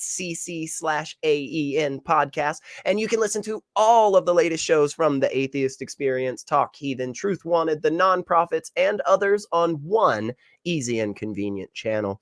And we have a new and exciting way to support the ACA. You can buy an engraved brick and become part of the library's legacy. So check out this video. Have you ever wanted to make a permanent impact on the atheist community of Austin? Help support our space for free thought by buying a custom engraved brick to be laid on the building grounds to help raise funds for improvements. Our building has stood as a beacon for years, bringing people together. But 3 years of emptiness due to the pandemic have taken a toll, leaving it in disrepair. Help us restore this hub of connection and support by buying a brick. Moses had his stone tablets, but we're doing our own version. Join our brick fundraiser and let your engraved messages stand the test of time, minus commandments. Visit tiny.cc/ACA bricks for more information. All right, and we have another super chat from a wonderful, wonderful host here. Blind Limey sent us $5 saying, New Testament is like anime. It's a post-time skip power-up for Big J. All it needs now is a tournament. And I agree. We just need all of the important prophets and things just getting together and just duking it out, see who really is God's favorite.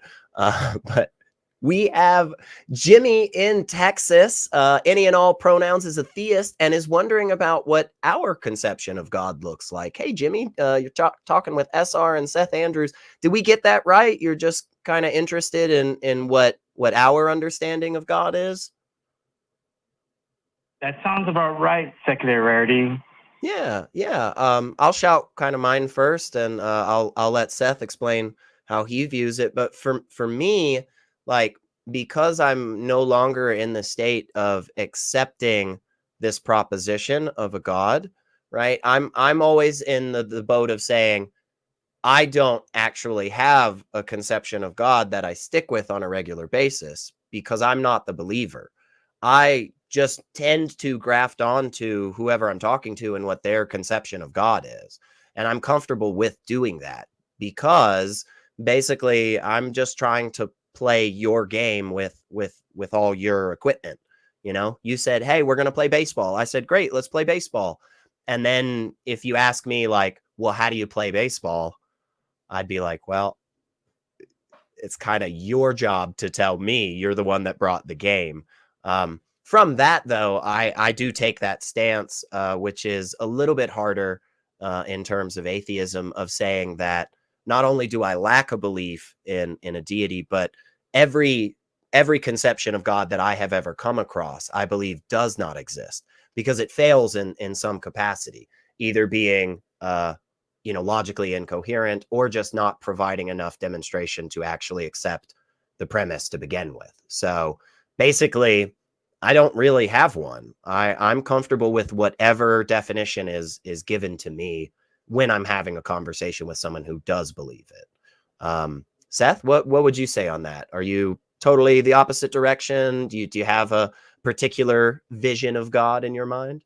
Well, my default is probably going to be, the Christian God, because I spent 30 years in the faith. So when someone says God, I usually sort of jump into Christianity as a reflex.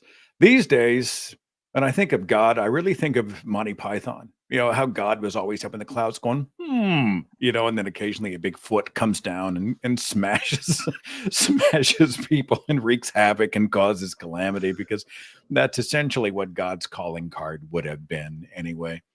On a more serious note, I am with you. This idea, certainly, of any benevolent, involved, personal God, all you have to do is take a cursory look in any direction for 3 seconds, and you realize this is crazy. It makes no sense. It completely falls apart. Beyond that, when people, and you'll see people drifting out of fundamentalism, begin to lean into the deistic watchmaker, first cause kind of God. Something is out there that set it all in motion.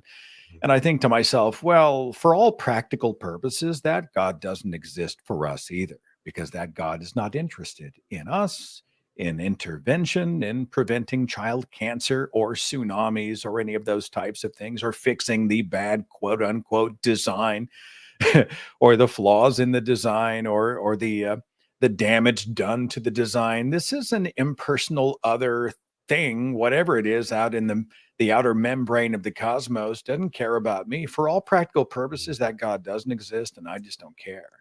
So if I've got to put my finger on one, it's going to be the Christian God or the Monty Python God, just because it amuses me. Monty Python God, definitely. Yeah. But yeah, Jimmy, what do you think on all that? What problems do you have with what we said? All right. Well, it sounds like you both have a general agreement with each other. And so what I was going to ask, since you guys, have you share some of your views on this topic, Secular Rarity said that it's kind of like a baseball game. He's playing, a bat with a theist. Then if you've played against so many theists, then I guess my next question would be, out of all the theists you've played baseball with, which is the understanding of God that was the most profound to you? I'm asking for your deepest understanding of the divine. Yeah, that's well. If I may, if I have a deep understanding of the divine, I'm not going to get it because somebody gave me a story. Like, of all the people I've encountered in the game of life, this person was the most convincing. I mean, that's still an anecdote. It's a story that anybody could tell. That's not how we determine what is true and what is not. And I'll tell you something else. If a personal, involved, omnibenevolent, omni-God wanted me to believe in him, her, it, this would be settled, right? I've had someone ask, what would it take for you to believe in God? And the great answer that I like to use these days is, I'm not even sure. But I'll tell you this, I don't have to know, because an omnibenevolent, omniscient, all-powerful God would already know exactly what it would take to convince me. And he would have already done it. And I'm not going to take somebody else's word for it. This is an experience. This is a test that I'm going to have to be involved in myself, and that deity will have to pass that test far beyond the anecdotes in this world. Yeah, totally agree. And Jimmy, when I was a Christian, I didn't engage in these conversations. And one reason I never engaged in these conversations very much was actually the same reason that I never fell into like young Earth creationism. So somebody would come up and they would say, "Oh man, it's crazy how wrong they are on radiometric dating." I mean, that's not true. We're pretty darn accurate, but that's what they'd tell me. And they'd say the fact that we're so wrong on that actually proves God's real. And my response would always be, wow, you're limiting your God so much. Are you telling me God couldn't do it like this? I don't know why you would say otherwise. God is the biggest, the best, the goodest around. So like God could do whatever God wanted to do. That kind of presuppositional understanding was the same thing that kept me from ever even having a conversation with somebody about like, hey, yeah, but why do you believe that? Like, do you have good reason to believe that? Because if somebody came up to me and said, there are these contradictory statements in a Bible that's supposed to come from this divine essence, my response would just be, you don't understand that God is just better than everything. The problem with that argument is that there's no justification. There's no reason to accept that to begin with.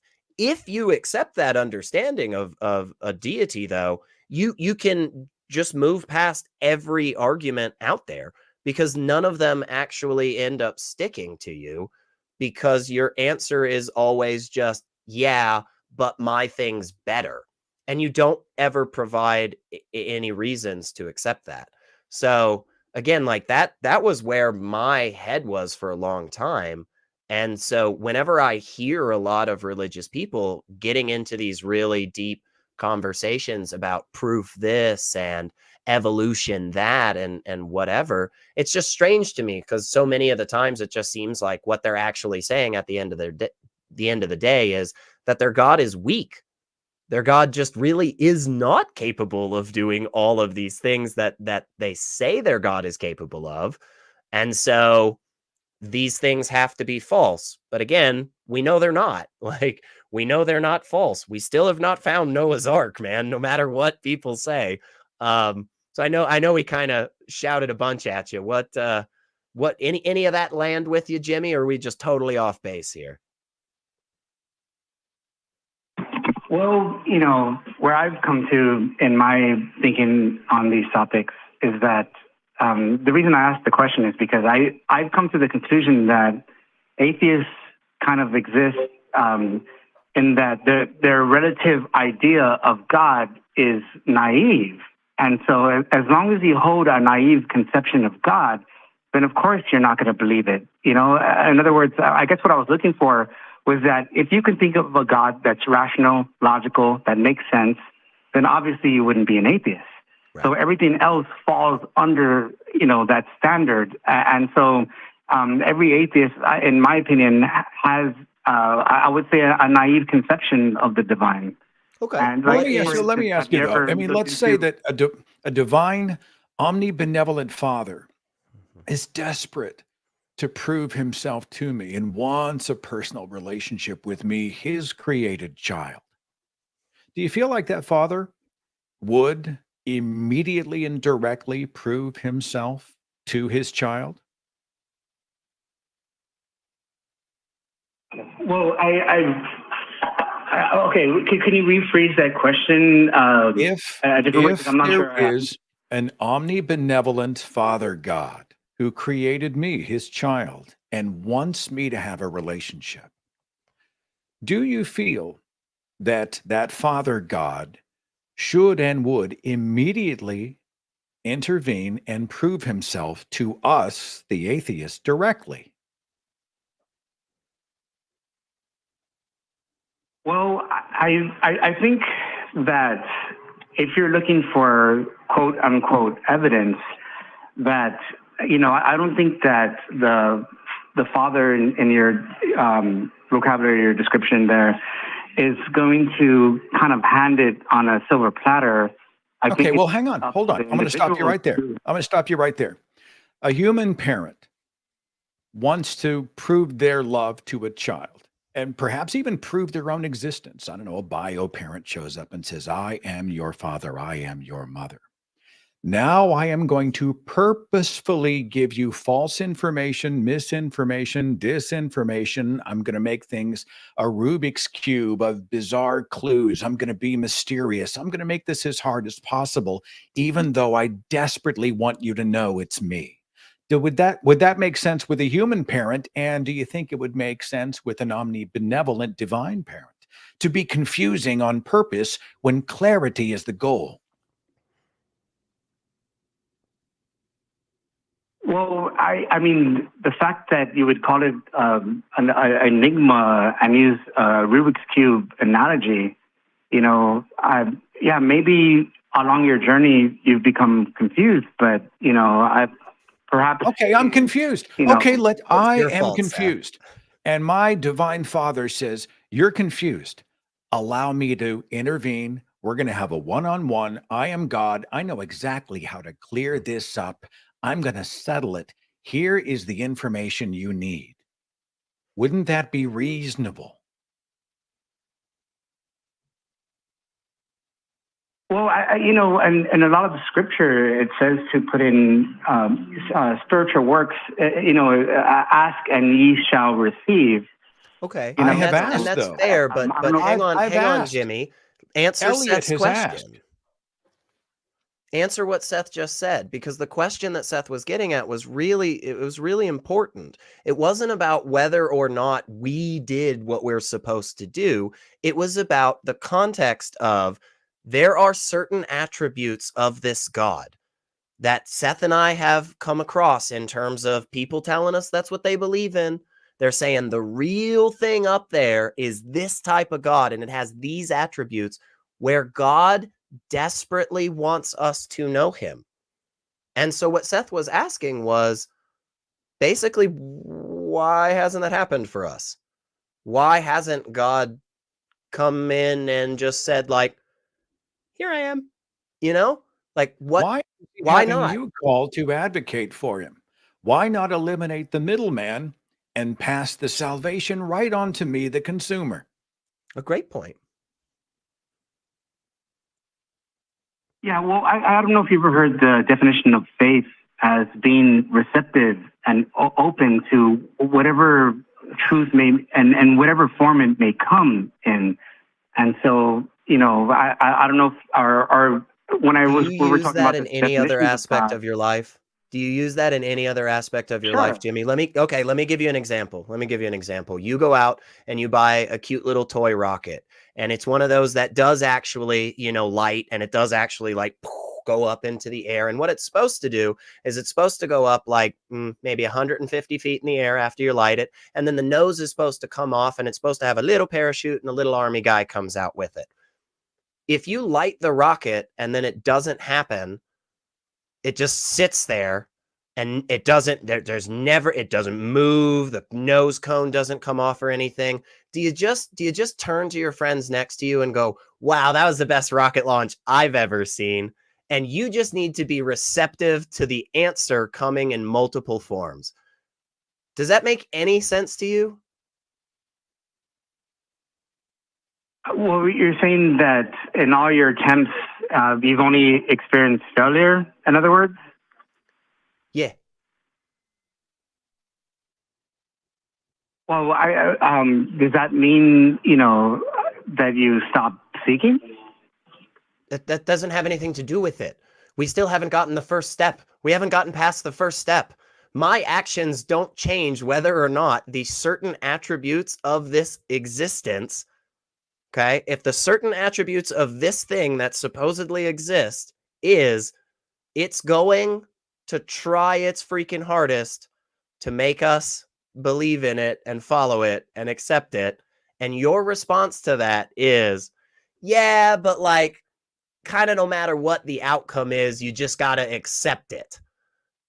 And so I'm pushing back and saying, dude, we don't do that anywhere. There's absolutely nothing else about life that any of us do that in. In fact, it is the specific outcome or lack thereof that we use as a determination to accept something as true or not. Like, we say, hey, this is the key to my car. And then like the number one thing we do to check that out is we put it in the frickin' steering column. And if it turns the car on, we go, yeah, that's probably right. This is probably the key to the car, as opposed to saying, this is the key to the car. Believe me, seriously, it's the key to the car. It'll turn the car on. And then trying it, failing repeatedly, and then just going, yeah, but you got to be open to all kinds of outcomes here. It is the key to the car, even though it didn't turn it on. But does that make sense? Am I just kind of saying a bunch of nonsense? It's possible. I'm trying. Yeah, no, I'm trying to get what you're saying, because if it's the key to the car, it turned for me. And so, I'm kind of arguing the flip side of what you're saying. You put this attribute of... We did it wrong. We turned the key wrong. Seth did it wrong by being a Christian radio host for a decade or so. I did it wrong by participating in my local church very, very, genuinely and lovingly, purposefully went out of my way on a regular basis to have private conversations with God. We did it wrong is what you're saying. And we just need to follow a certain pattern. Is that right? I mean, that's okay. I think that's, pretty offensive to label it people, right? But let's move past that and just say, okay, we did it wrong. So what's the right method? What is the right method for turning this key to turn the car on? You kind of cut me off in the middle there. I didn't get to finish. I was going to say that I'm kind of arguing the same point that you're arguing, but kind of in the opposite direction. You're saying, here's this omnibenevolent God, and he's trying he's supposed to be trying his best to convince me. Whereas what I'm trying to say is, you're supposed to be trying your best to become connected to find the communion. So I did something wrong. I didn't try hard enough. Elliot, I think where he's going is that you are really presumptively crawling into our skulls, our formative years, our education, our upbringing, our indoctrination, our backgrounds, the level of our beliefs, our conviction in the Christian God, our knowledge of the Bible. You're being awfully presumptuous to say that, well, you guys really, had you done it correctly and been genuinely seeking God, you would have found him. I guarantee you, there is nobody who sought a true God more than I did, right? It wasn't fun coming out of my faith. It wasn't sexy. It wasn't a fad. It wasn't trendy. It wasn't pleasant. It was an upending of everything I held dear for a great, great many years. But I continued that journey because I was desperate to find out not what I believed by faith, but what was true. And I wanted to reject what was not true or not substantiated. And again, if a loving father wants a relationship with me, that father isn't playing tricks or mind games. There are no puzzles. It's not going that God's not going to require me to walk the balance beam all the way from point A to point B. I am their child. If they care, if they give a shit, then they are going to settle it right now, once and for all. And I'll tell you something else. They don't need Jimmy to call an atheist call-in show to do the heavy lifting for them, right? I want direct contact with my divine parent. No middle person giving me reasons. I shouldn't need a middle person in the first place. That's fair, isn't it? No, I absolutely agree with you. I definitely don't need to call in convince anyone. I guess my point is that if you consider, let me use another analogy. Let's say it's 500 BC and you're a practicing Buddhist. During that time, there is no option to be intellectually unconvinced by religion.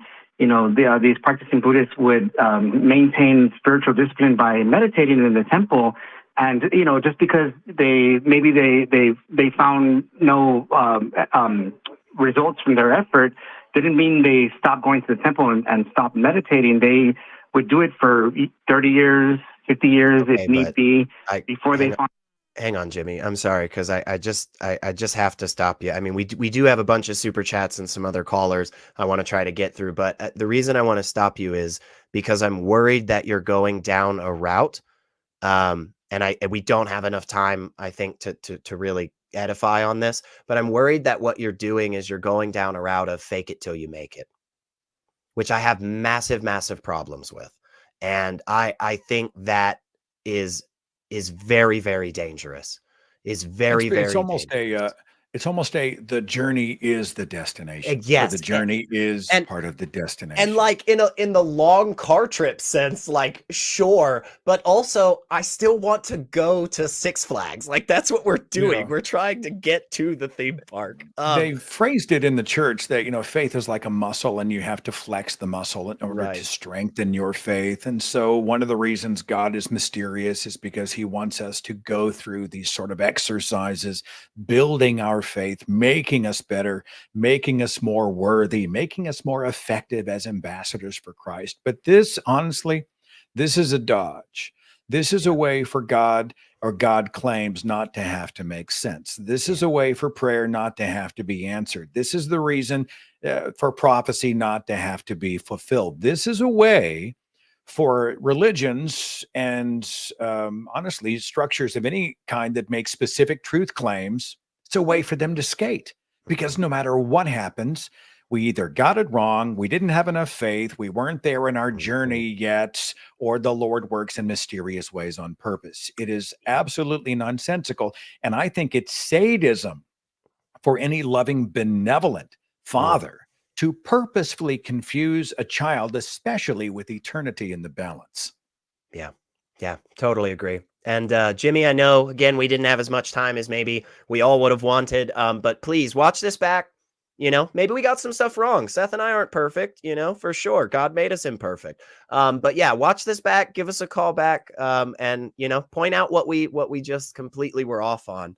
But yeah, I agree, man. There's this weird thing there of, not only like blaming you as the believer, but also like just playing into this, like, yeah, well, if you just go through the motions enough, eventually you'll just start doing it, Yeah, if I'm confusing and you walk away confused, it's your fault.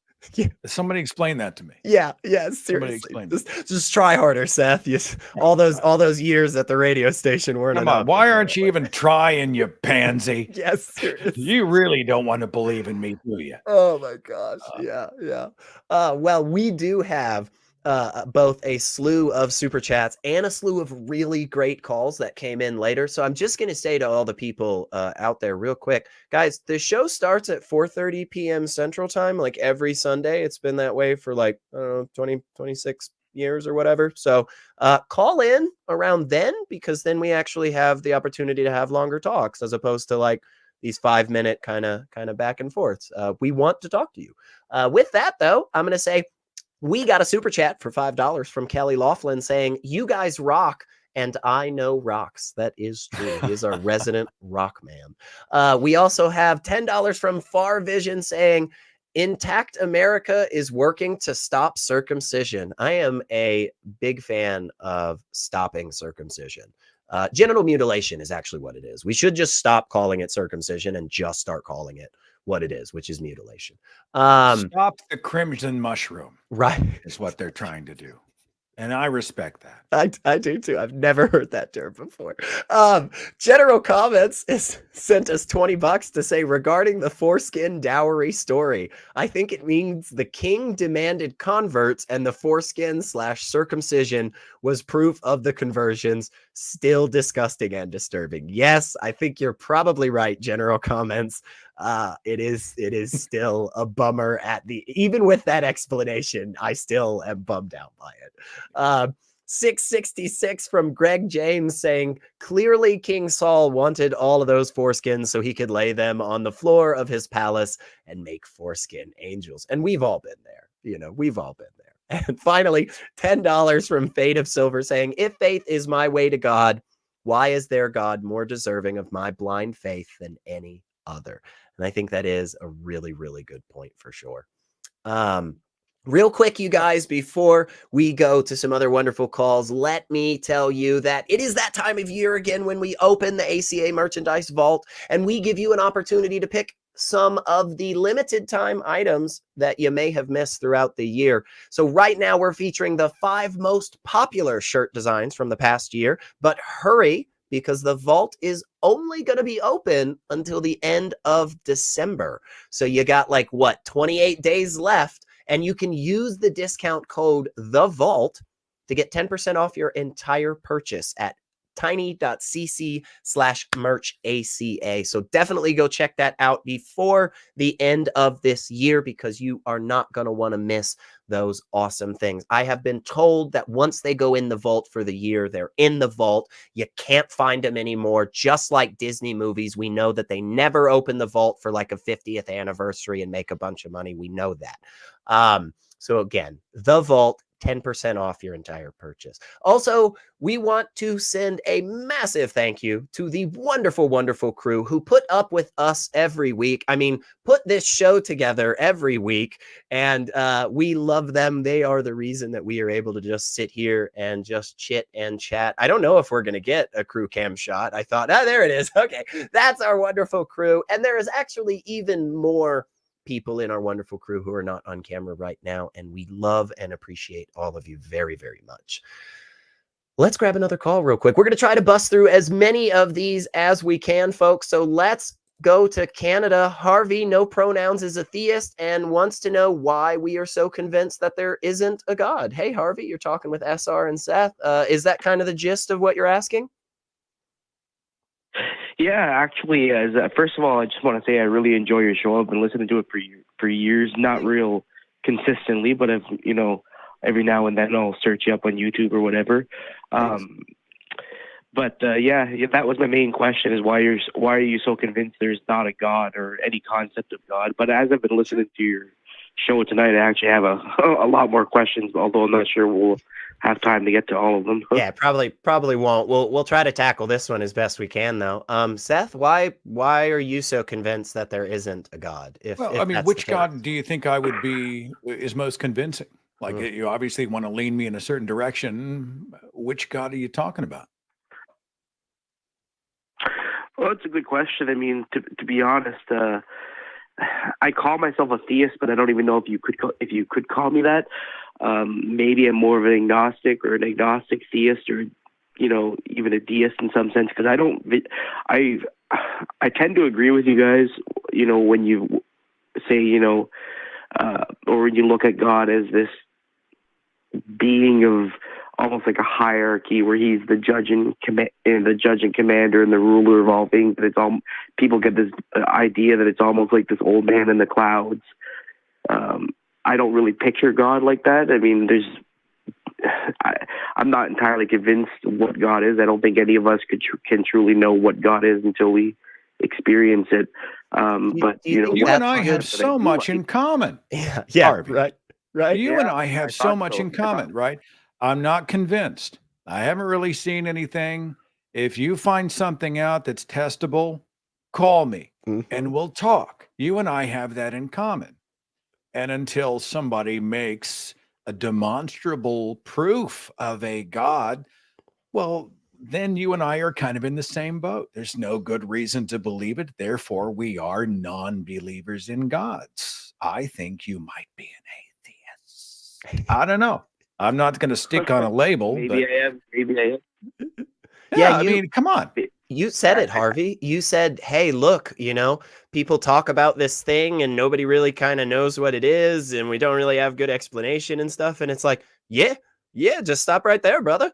Like I'm right with you. If we looked at anything else in existence from that perspective, it'd be like, yeah, I'm not convinced by that. And it's like, well, why? It's like, well, we've got no reason to. You just said nobody really seems to know what the descriptions are for it. Even if we can't even define it accurately, how can we then take the next step to say we believe it, we accept that it exists? And even more so, how do we then from there say, here's the things that it actually wants us to do? So No, absolutely. I think, to be honest, I think I agree with you guys more than I disagree with you guys. But where I was going with that was, one concept of God that I kind of have taken liking to, and that seems more reasonable to me, is, I don't know if you guys have ever listened to Alan Watts. I've heard the name. No. Before. He wrote a series. He wrote a series of books. Anyways, he talks about God. He advocates for something known as atheism in the name of God. It's a very interesting concept where he talks about, whatever you want to call God is just this eternal force that drives the universe, or that works through all things in the universe. Okay. So Our kind of collective Spinoza-y consciousness, type the God, life force. kind of that type of thing, like the universe itself. Is that kind of what you're saying? Because I have problems with that kind of understanding. Mm-hmm. Yep. I don't know if I'm even convinced on that enough to say no. It's just the universe itself. I like the idea of not putting an image on God. Yeah, I understand why that feels so comfortable. I understand why. And when I was a believer, I didn't have a picture of, some big burly bearded dude or anything sitting on clouds. That wasn't where I came to it, right? But the issue for me when we have these long conversations, and we're saying, oh my gosh, look at all these other things about God and look at all these other conclusions that we need to draw from this thing. But at the end of the day, what we're doing is we're just like equivocating between God and the concept of love and the experience of love that we have. I think the reason that I'm unconvinced is because you haven't actually defined or clarified anything novel. You've just literally told me this water bottle is the same thing as this coaster. And I just know that that's not true. I know that that's not true demonstrably, right? And so like you cannot tell me that God just is love, because then what you're saying is, like, 2 weeks ago when my neighbor got a bunny rabbit and I pet the bunny rabbit for the first time and was like, "Oh my gosh, I love you. You're so fluffy." Like, I could have said, "Oh my God, I got you." And that doesn't make any sense. We know that those two concepts are different. And that's why we have different terminologies for them. So if that's all we're doing at the end of the day with our conception of God, then again, I just say that fails, right? It's at least Mm-hmm. a little bit better than the outright contradictory version of God, where it's like, if two or more believers ask anything in my name, it will happen.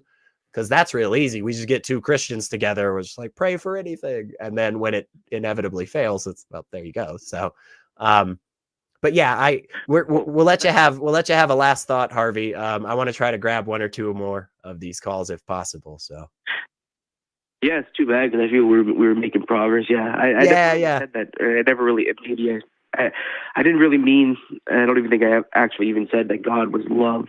I think the concept of God that I was portraying is just almost like a Buddhist perspective, like just having no concept of it all. Just God is whatever God is. It is what it is. It is what it is.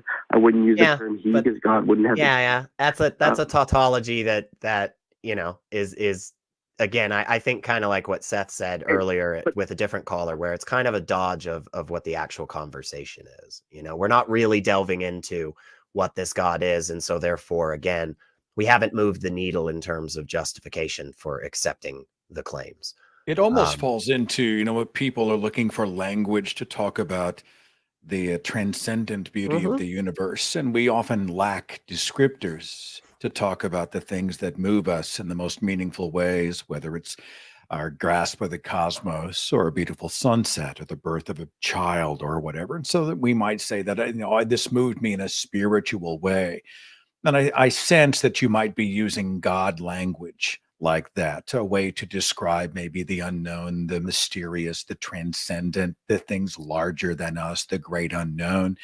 I'm not totally convinced that's the language that's best to use, but it sounds like you're on a journey. It sounds like you're being pretty honest with yourself about what you do and don't believe. And in the same vein, I say keep asking questions, stay curious, and if you find something out for sure, something concrete, have your people call our people. Okay. That's right, Harvey. Absolutely. If I can, just for one last second, I just want to go. Can I just go back to my original question quickly and just expand on it? You got 15 seconds, Harvey. Yeah. So, okay, perfect. So I asked why are you so convinced there's not a God, and you know we kind of pointed out, well, maybe in some way, in a lot of what I'm thinking, maybe I am an atheist, but I would never be an atheist to the same extent that you're an atheist, because you guys are convinced there's not a God, where I'm just like, you know, any concept of God is possible. I don't tend to agree with the concepts that are commonly presented. Sure. You know, just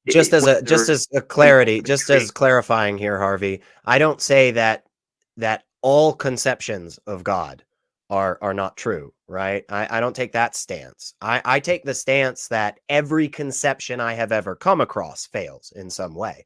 I am absolutely still leaving open the possibility for the black swan. I have not ruled out black swans as being possible, right? All I've simply said is currently all of the swans we've seen are white, white, white, and white. And so most likely any other swan that we come across is going to follow that pattern.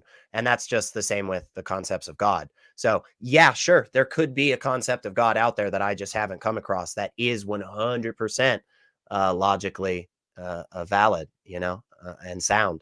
But I think the point is to not I haven't seen it. To not have a concept of God. Like, yeah, but then you kind of have to go back to your question of why aren't you convinced? And it's like, well, because I literally don't have a concept. But Harvey, thank you so much, man. I do think this was a good call, and we were making progress. Give us a call back in the future, definitely, because I think we could make even more progress. So thanks so much. Thanks so much for giving us a call, Harvey. You know, relating to specific gods, if God made Adam in his image, and Adam had a foreskin, does that mean Yahweh had a foreskin? Like this is I'm so glad you said that, and one of the reasons is because I get to mention Dr. Francesca Stavrakopoulou's book God and Anatomy, because I think it is so. I had never heard of this concept that we do actually have ancient rabbis like writing down them arguing about whether or not God had a foreskin. This is a real thing. People used to do this. They used to ask each other that. And that just blows my mind, Seth, to think about that 1,000, 2,000 years ago. That's what people were doing. Like, this is the stuff that occupies my mind. Right. With apologies to all of our viewers. So sorry. This is the stuff that I think about. So go ahead, please. Take us in a productive direction. We do have one more call, definitely just picking our brains a little bit, but I'm going to tell you that we know how much fun you're having. We know how much fun you're having watching Seth and I joke around and have a good time. And you're probably saying to yourself, gosh, I wish there was a way I could get this type of awesome entertainment every second of every day. Well, the good news is we got you covered, because we do actually have 2 24/7 live streams. AXP TV delivers a constant stream of shows, clips, and specials from the over 26 seasons of the Atheist Experience. And now Heathen TV provides you with clips, from Talk Heathen. So watch or simply listen to your favorite hosts and discover some hosts you have never heard of. Check out tiny.cc/AXPTV and tiny.cc/HeathenTV to join in on the fun. We are going to go up to Canada. John, he, him. John, it sounds like you're asking, what do Seth and I think is the worst aspect of Christianity? Is that kind of your question today, John? John, can you hear us? That's okay. We will put you back in the queue, and I'll grab James real quick. No pronouns given in California, also a theist. James, it sounds like you're asking if Seth or I can demonstrate morality. Is that your question today? Sort of. First of all, give it to us real quick. We don't have a bunch of time, so give it to us real quick. Yeah. So,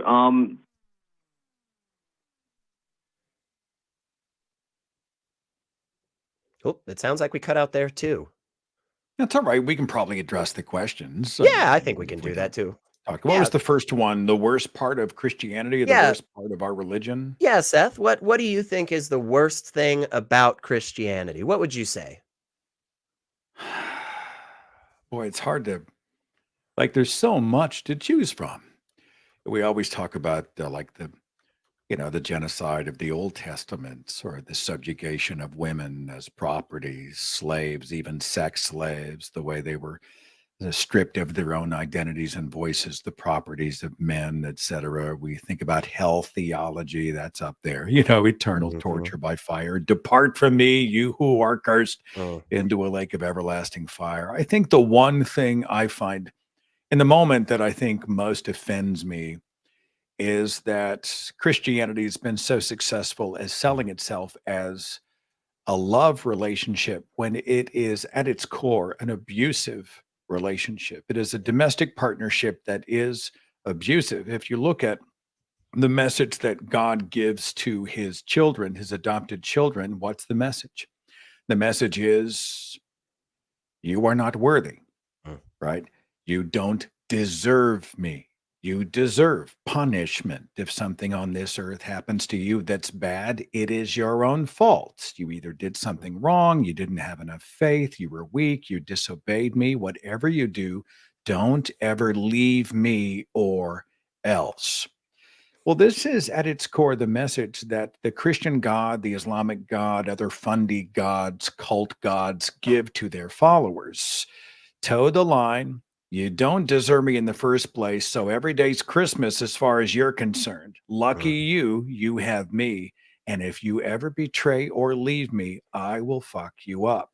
Yeah. This is the core message. And no matter how much that people quote the love chapter, 1 Corinthians 13 or John 3:16, or talk about the Roman road or 1 Thessalonians 5, give thanks, etc. No matter how many distractions they throw at you, at its core, Christianity is about abuse.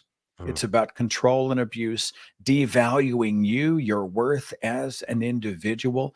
And my response is, no, you don't have to get your worth from someone else. You don't have to die to yourself and live for anyone else. You have value on your own merits. That'd be the first thing that comes to my mind right now. So I like that, man. I like that a lot. And I think that really...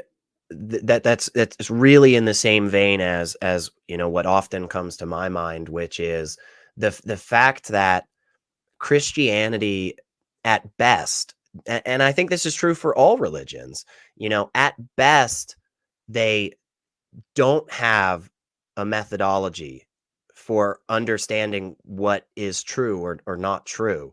There's really no system, that's the best case scenario. The worst case scenario is that they actually have a system in place that is completely incapable of determining what is or is not true, right? This is, we asked the question, the chat poll today about faith and so forth. And that's the method that religion brings to us to help us understand the world around us and guide our actions in this existence. That method is crap. That method is just terrible. It's demonstrably unreliable. It is demonstrably the thing that has led to some of the worst experiences we've ever had in the history of humanity. And yeah, it's a whole manipulation. It's a whole twisting and telling you again, we just did something wrong, Seth. If only we'd have just tried harder, then we could have figured out the real truth that God's out there. So yeah, I just think both of those things go hand in hand. What was the other question? Another Can we demonstrate swipe at how do we morality? know what's moral? I thought we Yeah, covered that. yeah, I felt like we did. It's a kind of an insulting question. We've heard flavors of this. Well, how do you know raping people is wrong? Mhm. And I just think the question is pretty lazy, and it's also a little bit offensive. Yeah, But I mean, the idea that we don't know what harm looks or feels like and why we wouldn't want to perpetrate it on others, and how right. we wouldn't know the difference unless we were told by some objective standard bearer out there somewhere. To me, it's kind of ridiculous and a bit offensive, I think. Yeah. So Yeah, and I think it's only when you step away from that, moral dictator, right, that you do actually start engaging in what the majority of us seem to mean when we talk about morals and ethics. I'm Because kinder as a Mhm. non-believer. I'm more charitable as a non-believer. Yeah, I'm happier as a yeah, non-believer. I care more about the people around me as a non-believer. I am more in tune with humanity than I have ever been or I ever was in the freaking mhm, faith. So this idea that I would have had to have some sort of a faith structure or an objective standard bearer to tell me what goodness was. No, mhm. no, I escaped that culture and I feel goodness every day. And Yeah, it's remarkable. So, yeah. Yeah, it's that Christopher Hitchens quote that you have at the beginning of every Thinking Atheist episode, taking the risk of thinking for yeah. yourself, much more truth, beauty, wisdom, happiness. Yeah. I've Yeah, heard you're it so close. Yeah, many yeah. I freaking don't remember the times, man. order. Yeah. But it's true. Much more happiness, truth, beauty, and wisdom will That's come it. to you that way. Yep, And I totally agree. yep, yep. Totally agree.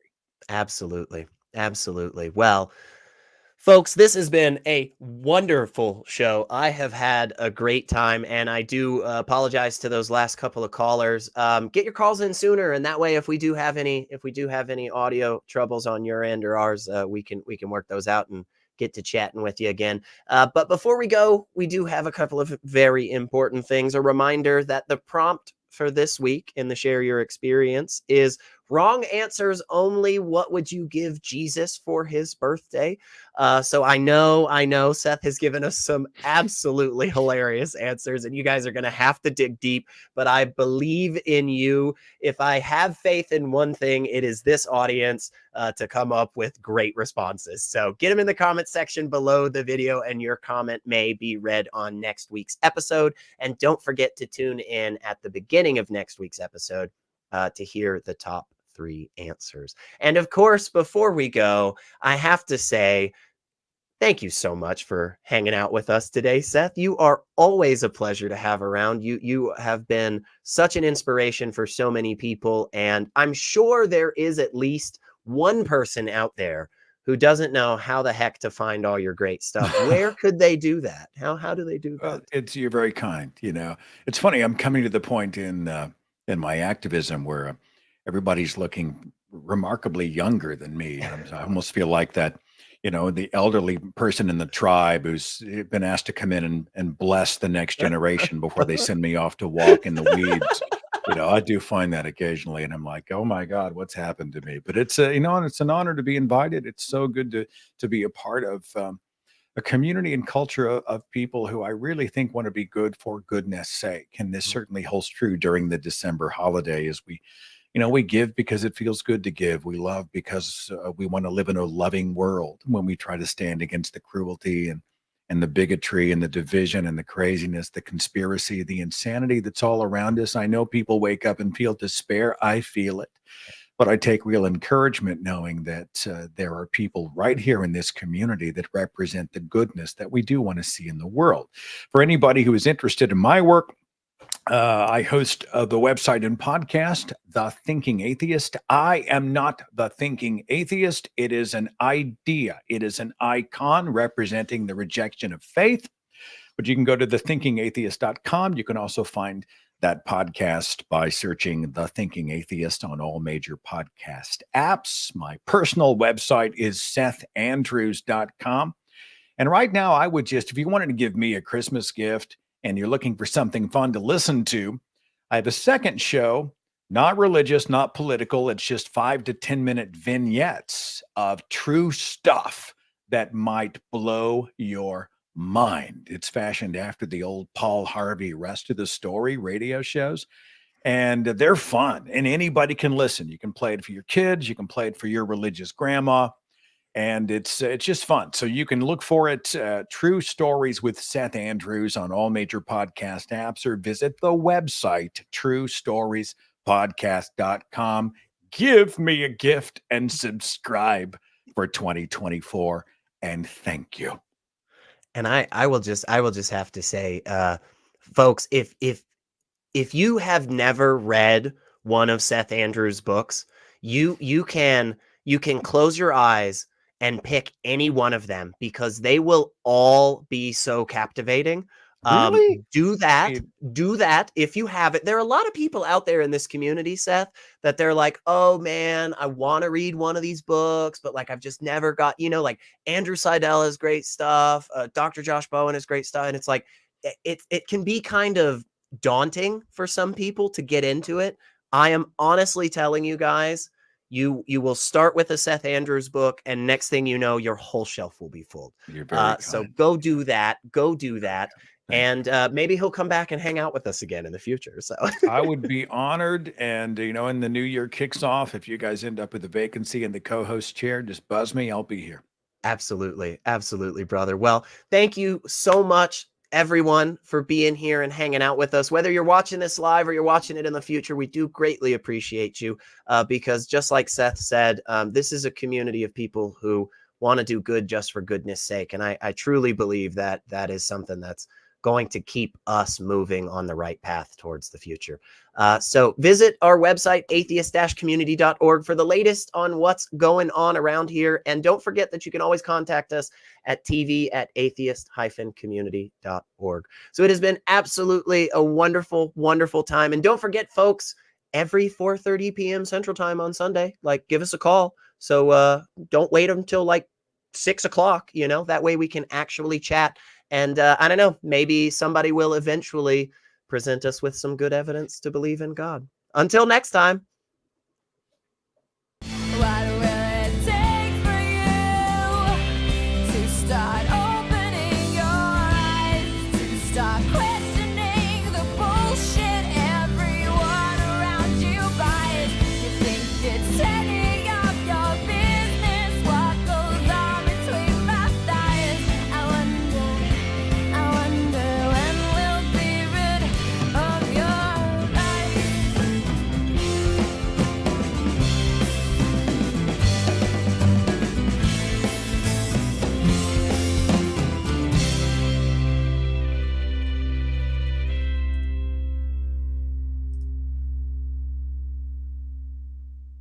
Watch Talk Heathen live Sundays at 1 p.m. Central. Visit tiny.cc/YTTH and call into the show at 512-991-9242 or connect to the show online at tiny.cc/callth.